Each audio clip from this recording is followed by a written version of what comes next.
Wayne Rooney versus France. What happens when an 18-year-old from a council estate in Croxteth walks onto the pitch against the best team in the world? Euro 2004, group stage, England against France. The reigning European champions, winners of Euro 2000, World Cup winners in 1998. Zidane pulling strings in midfield, Thuram marshalling the back line, Vieira winning every battle in the centre. A squad worth hundreds of millions, and across from them stood a teenager who'd been playing in the Premier League for less than 2 years. Wayne Rooney didn't play like a teenager that night. He pressed Thuram off the ball. He dropped deep to collect possession, then drove at the French defence before they could reorganise. He was strong enough to hold off challenges, quick enough to beat men one-on-one, and confident enough to shoot from anywhere. In the second half, Rooney produced the moment that could have changed everything. He beat Mikael Silvestre with a drop of the shoulder and was hauled down inside the box. Penalty to England. Barthez saved Beckham's spot kick. France survived. What made Rooney's performance remarkable wasn't just the skill level, it was the mentality. Most teenagers would shrink against players of that caliber. Rooney seemed energized by it. Every challenge was an invitation, every duel was a chance to prove something. England ultimately lost that match 2-1 after 2 injury-time goals from Zidane. But anyone watching knew they'd witnessed something rare. A young player who genuinely belonged on the biggest stage, refusing to be intimidated by reputations. He would go on to score 4 goals in the tournament before an injury ended his campaign in the quarter-finals. Zinedine Zidane versus Brazil. World Cup 2006, quarter-final. Brazil arrived in Germany with Ronaldo, Ronaldinho, Kaká, and enough attacking firepower to outscore anyone. Their midfield was built for flair and creativity. On paper, they were the tournament favourites.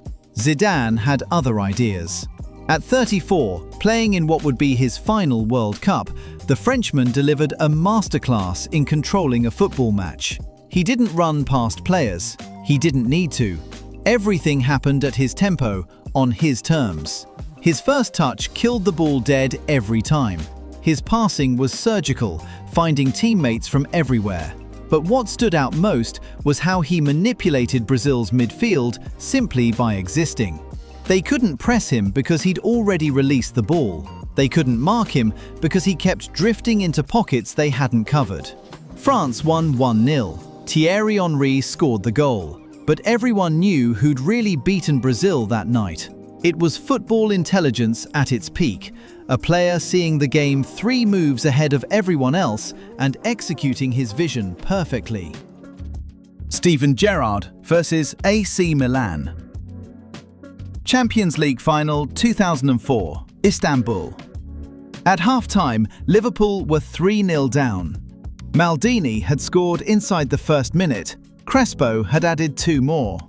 Milan were tearing them apart by every meaning of the word. In the Liverpool dressing room, players sat in stunned silence, heads bowed, the weight of humiliation pressing down on them. Then, Steven Gerrard stood up. The accounts of what happened next vary. Some teammates recall Gerrard asking the coaching staff to leave so he could address the players alone. Others remember something simpler. Their captain pointing to the sound of 40,000 Liverpool fans still singing "You'll Never Walk Alone" in the stands and saying, "They still believe in us, we have to give them something back." The comeback that followed has been told countless times. Gerrard's header to start it, Smits's strike, Alonso's penalty rebound, extra time, the shootout. But within that chaos, Gerrard's individual performance deserves specific attention. After scoring the opening goal of the comeback, a diving header that required perfect timing and genuine bravery, he didn't retreat into safety.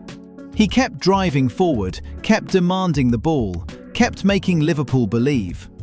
When legs were cramping and minds were failing, their captain was still sprinting, still tackling, still leading. When belief died among the Liverpool players and supporters at half-time, Gerrard refused to let it stay dead. And his refusal was contagious. Ronaldinho versus Real Madrid.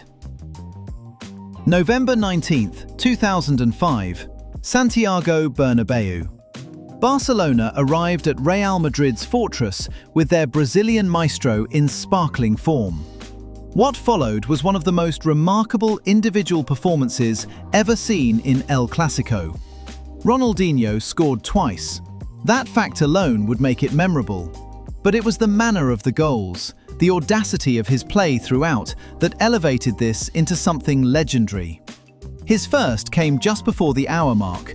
Receiving the ball wide on the left, he skipped past Sergio Ramos, shifted his hips to leave Ivan Helguera stranded, and fired past Iker Casillas. His second was equally devastating, another moment of individual brilliance that left defenders grasping at shadows. Then something unprecedented happened. The Bernabeu faithful rose to their feet and applauded. Not politely, genuinely.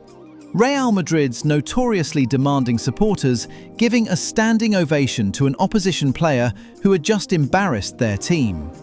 It had happened only once before in the stadium's history, when Maradona performed similar magic for Barcelona in 1983. Ronaldinho had joined exclusive company. Remarkably, Ronaldinho later admitted he didn't even notice it happening in the moment, only learning of it when he reached the dressing room. When even your enemies show respect, you've done something that transcends rivalry. David Beckham versus Greece. What do you do when your own country wants you gone? In 1998, David Beckham had become England's most hated man. His red card against Argentina turned him into a national scapegoat. Newspapers printed his face like a wanted poster. Effigies burned outside pubs. Threats arrived at his family home. Most players would have retreated, protected themselves, let the hatred fade quietly over time. Beckham decided to earn his redemption on the pitch. October 6, 2001, Old Trafford, World Cup qualifier. England needed a draw to guarantee automatic qualification for the 2002 World Cup. With Germany playing Finland at the same time, anything less meant a playoff against Ukraine.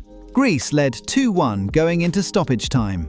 But this match wasn't defined by those final seconds alone. For 90 minutes, Beckham had played like a man possessed. He was everywhere, tracking back into his own half to win tackles, sprinting 60 yards to support attacks, taking throw-ins quickly to keep the tempo high. When teammates weren't making the runs he wanted, he screamed at them. When the ball went out of play, he harassed ball boys to speed up the restart. Gary Neville later said he'd never seen anyone cover that much ground in a single match. Beckham took 5 free kicks before the decisive one. Some hit the wall, some flew over. One forced a decent save. Each miss would have broken a lesser player's confidence. He kept stepping up anyway. Teddy Sheringham had equalised earlier, but Demis Nikolaidis restored the Greek advantage almost immediately. The clock was running out. England's golden generation was about to stumble at the final hurdle.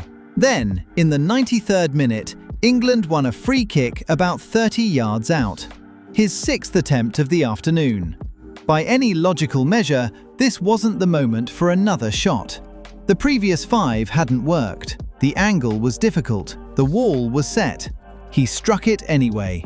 Up and over the wall, bending away from the goalkeeper, nestling into the top corner. Old Trafford erupted. A captain who refused to accept defeat, who kept believing when everyone around him had started to doubt. Neymar versus PSG. Champions League 2017. The Remontada. Barcelona were behind 4-0 from the first leg. No team in Champions League history had ever overturned such a deficit. The match was supposed to be a formality for PSG, a gentle progression to the quarter-finals. Neymar took personal control of the impossible. In the final 7 minutes, when Barcelona needed 3 more goals just to force extra time, the Brazilian was everywhere. Free kick. Perfectly curled into the top corner, 4-1. Penalty won and converted, 5-1. Then the final piece. A cross floated over the PSG defense for Sergi Roberto to volley home the winner in the 95th minute. 2 goals and an assist in 7 minutes of football, under the most extreme pressure imaginable. Neymar later called it the best match of his career. Not because of the goals, but because of what it required mentally. The belief that something impossible was still achievable, sustained through minutes of relentless effort when everyone else was beginning to accept defeat. He just destroyed PSG in the most devastating way imaginable. Then he joined them and gave another memorable performance, even if it lacked the one thing that matters in football. Neymar vs Bayern Munich, Champions League 2021. PSG's quarter-final second leg at home. Bayern were the defending champions, pressing machines who suffocated teams with their intensity. Neymar was trying to drag PSG to the place they'd never reached, a Champions League trophy. He didn't score. He hit the woodwork twice. He forced 2 world-class saves from Manuel Neuer. He dribbled through Bayern's press repeatedly, creating danger every time he touched the ball. The match finished 1-0 to Bayern on the night. But PSG went through on away goals, the tie level at 3-3 on aggregate. And the reason was Neymar's constant threat. Bayern couldn't commit numbers forward because every time they did, the Brazilian was exploiting the space they left behind. Sometimes the statistics don't capture the performance. Neymar dominated that match through pure individual quality, even without the goals to show for it. He'd crushed PSG from the outside looking in. Now he was trying to take them all the way from within. The performance was exceptional. Luck simply wasn't on his side. In modern football's obsession with numbers, this was dominance without the scoreline. Andrea Pirlo vs Germany, World Cup 2006 semi-final. 120 minutes of tension, 2 elite teams refusing to blink. A match that would be decided by moments of individual brilliance rather than systematic dominance. Pirlo dictated everything. From his deep-lying playmaker position, he controlled Italy's tempo throughout. When Germany pressed, he found space.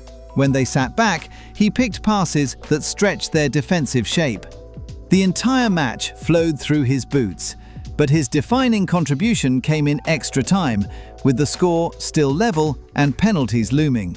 Pirlo collected the ball on the edge of the box from a cleared corner, dribbled across the face of 4 German defenders, looked up and delivered a perfectly weighted pass to Grosso, who finished brilliantly to break the deadlock in the 119th minute. The assist was ice-cold in its execution. No panic, no rush. Just a player seeing the game clearly when everyone around him was gripped by tension. Pirlo finished that World Cup with a winner's medal and a reputation as one of the most composed midfielders ever to play the game. While others panicked, he orchestrated. Xavi vs Manchester United, Champions League Final 2011, Wembley. Barcelona faced a United side that had won the Premier League convincingly. Ferguson's team was battle-hardened, experienced in finals, and capable of competing physically with anyone. Xavi passed them into submission. It wasn't about running harder or wanting it more. It was about controlling the football so completely that United couldn't establish any rhythm. Xavi received the ball, moved it quickly, found the next pass, then repositioned to receive again. Over and over, relentlessly. United managed barely a third of the possession all match. Ferguson later admitted, "No one has given us a hiding like that." The final finished 3-1 to Barcelona, but the scoreline undersold their dominance. Xavi completed 95% of his passes, most of them in dangerous areas, constantly probing for openings. United's midfield spent the entire match chasing shadows. He wasn't thinking faster than everyone else. He was thinking 3 passes ahead, while everyone else was still processing the current situation. Space, time, and rhythm, all of them controlled by one midfielder who barely broke a sweat. Sergio Ramos, the Champions League finals. Two finals, same opponents, two moments that defined a dynasty. 2014, La Décima. The 93rd minute. Atletico Madrid leading 1-0, seconds away from lifting the trophy at the expense of their city rivals. Real Madrid won a corner, Ramos went forward, Luka Modric delivered the ball. Ramos met it with his head, powering it past Thibaut Courtois and into the net.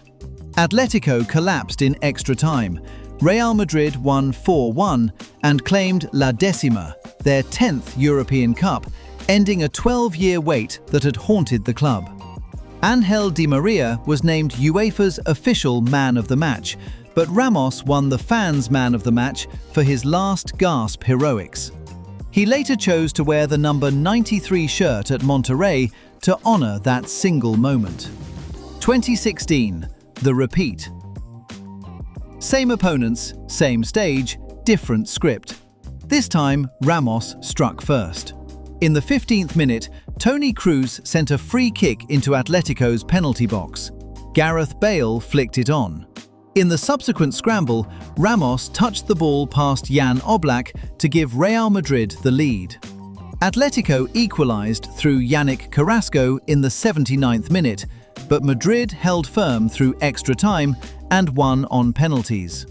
Ramos became only the 5th player in history to score in 2 different Champions League finals, joining Raúl, Samuel Eto'o, Lionel Messi and Cristiano Ronaldo, the only defender among them. A centre-back scoring decisive goals in consecutive finals against the same opponent. Football doesn't write stories like that. Ramos did. Luka Modric versus Argentina. World Cup 2018, Group Stage, Croatia against Messi's Argentina. The South Americans arrived in Russia as one of the tournament favourites. Messi was 30 years old, widely considered the greatest player of his generation, desperate to add the one trophy missing from his collection. Argentina had the firepower, the pedigree, and the pressure of an entire nation's expectations. Modric dismantled them single-handedly. For 90 minutes, he controlled everything: the tempo, the transitions, the spaces between Argentina's midfielders that Otamendi and Mascherano couldn't close fast enough. Every time Croatia needed composure, the ball found its way to his feet. Then came the 81st minute. Modric received possession 25 yards from goal. He took 2 touches, shifted right, then curled a sensational right-footer beyond Willy Caballero and into the far corner. A goal of stunning technical excellence that ended Argentina's tournament as a contest. He was named man of the match for the 2nd consecutive game. 442, The Daily Telegraph, and ESPN all ranked him the best player of the entire group stage. Croatia won 3-0. Argentina looked broken. That World Cup saw Modric lead his nation to the final, winning the Golden Ball as the tournament's outstanding player. He became the first man since Kaká in 2007 to break the Messi-Ronaldo stranglehold on the Ballon d'Or. Not through brute force, through subtle, understated brilliance. The conductor of a symphony that nearly won it all. Some performances are so well documented, so frequently replayed, that they've become part of football's permanent record. The 2 players who dominated the sport for over a decade have accumulated enough individual masterclasses to fill their own documentary series. Messi versus Real Madrid. Champions League semi-final 2011. The Bernabeu, Mourinho's Madrid, constructed specifically to stop Barcelona. A defensive structure designed to frustrate, contain, and counter. Messi scored both goals. The second one started around the halfway line, went through 4 Madrid defenders, and ended with the ball in the net. He didn't beat them with pace. He beat them with changes of direction so sharp that professional athletes simply couldn't adjust quickly enough. Mourinho's defensive system was supposed to be football's answer to Barcelona's dominance. Messi dismantled it in a single evening. Messi versus Bayern Munich, Champions League semi-final 2015. The Boateng moment. One simple change of direction, and one of the world's best defenders was sitting on the turf. Then a delicate chip over Neuer, one of the world's best goalkeepers. Two individual duels against elite players, both won within seconds. Bayern were the best pressing team in Europe that season. Guardiola had built them to suffocate opponents with coordinated pressure. Messi found the gaps anyway, finishing with 2 goals in a 3-0 victory that ended the tie as a contest.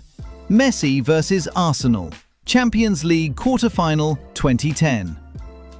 4 goals at Camp Nou, each one different. A powerful strike from distance. A clinical finish from Pedro's layoff. A chipped lob over the goalkeeper. A solo effort that started deep, went past 2 defenders and ended with the ball through Almunia's legs after the goalkeeper saved his first attempt. Arsenal had earned a 2-2 draw at the Emirates in the first leg. They arrived at Camp Nou believing they could compete. Messi responded with the first 4-goal haul of his Champions League career. Messi, World Cup Final 2022. The culmination of everything. Goals, assists, leadership. A complete performance in the most pressurized match in football. Against France, Messi scored once in normal time and once in extra time, then converted in the shootout and created multiple chances for teammates. The goal from the penalty spot. The extra time finish when the match was slipping away. The mental strength to convert when everything depended on it. After 2 decades of individual brilliance, he finally had the trophy to complete the collection. Ronaldo versus Wolfsburg, Champions League quarter-final 2016. Madrid were 2-0 down from the first leg, a result that should be enough for Wolfsburg to advance. Ronaldo scored a hat-trick to complete the comeback. 2 headed goals within 90 seconds of each other in the opening quarter to level the aggregate score. Then a free kick in the 77th minute to seal the turnaround. The first goal was predatory instinct. The second was aerial dominance. The third was technical execution from a dead ball situation. 3 different types of finish, all equally decisive. Ronaldo versus Bayern Munich, Champions League quarter-final 2017. The Bernabeu crowd was booing him, their own player, their record goal scorer. Sections of the home support were whistling Ronaldo in the first half because he'd missed a few chances and looked out of rhythm. This is Real Madrid, where even legends get held to impossible standards. Ronaldo's response was a hat-trick that took him to 100 Champions League goals. The first came late in normal time, a header to cancel out Lewandowski's earlier strike. The second arrived in extra time, another predatory finish when Bayern couldn't clear. The third sealed a 4-2 victory and a 6-3 aggregate win. After the match, he addressed the jeers directly. "I'm not asking them to name streets after me. The only thing I ask is that they don't boo me here." The whistles stopped. The goals silenced them. Ronaldo versus Atletico Madrid, Champions League semi-final 2017. 14 days after silencing his own fans against Bayern, Ronaldo produced another hat-trick. Back-to-back hat-tricks in Champions League knockout matches. Nobody had ever done that before. Atletico arrived at the Bernabeu with Simeone's trademark defensive organisation. They built their entire identity around being difficult to break down, especially in big matches. Ronaldo scored inside 10 minutes, a header from Casemiro's cross. Then he waited. Atletico defended deep, tried to frustrate, looked for opportunities to counter. The tie was delicately balanced at 1-0. In the 73rd minute, he struck again. A half clearance fell to him on the edge of the box, and he lashed it into the corner. Then, with 4 minutes remaining, Lucas Vázquez cut the ball back, and Ronaldo finished clinically to complete his 7th Champions League hat-trick. They simply couldn't stop him. Madrid won 3-0 and went on to retain the trophy, becoming the first team to win back-to-back Champions Leagues in the modern era. Ronaldo versus Atletico Madrid, Champions League Round of 16, 2019. Juventus trailed 2-0 from the first leg. Atletico hadn't conceded a goal in 5 consecutive matches. Simeone's defense was supposedly the most organized in European football. Ronaldo scored 2 towering headers and a penalty. The first header to give Juventus hope. The last one made it his 25th goal against Atletico in all competitions. Some teams simply couldn't handle him when the stakes were highest. Lamine Yamal versus Inter Milan. Champions League 2025 semi-final. Inter had the best defense in the competition. Barcelona went 2-0 down inside 21 minutes of the first leg. Then a 17-year-old took over. Yamal's goal to start the comeback was individual brilliance at its purest, driving at defenders, cutting inside, curling a finish off the post and in. He hit the woodwork twice more that night. Inter's manager, Simone Inzaghi, said afterwards, "He's the kind of talent who is born every 50 years." In the second leg at San Siro, Yamal was even more dangerous. He tormented Inter's back line for 120 minutes, forcing world-class saves from Jan Sommer, creating chance after chance. With seconds remaining in extra time, Barcelona trailing by 1, Yamal cut inside and curled a shot towards the far corner. Sommer stretched and tipped it around the post. The save that sent Inter to the final. The tie went against Barcelona 7-6 on aggregate. But Yamal's performances across both legs, against the tournament's best defense at 17 years old, confirmed what everyone already suspected. Football had found its next icon.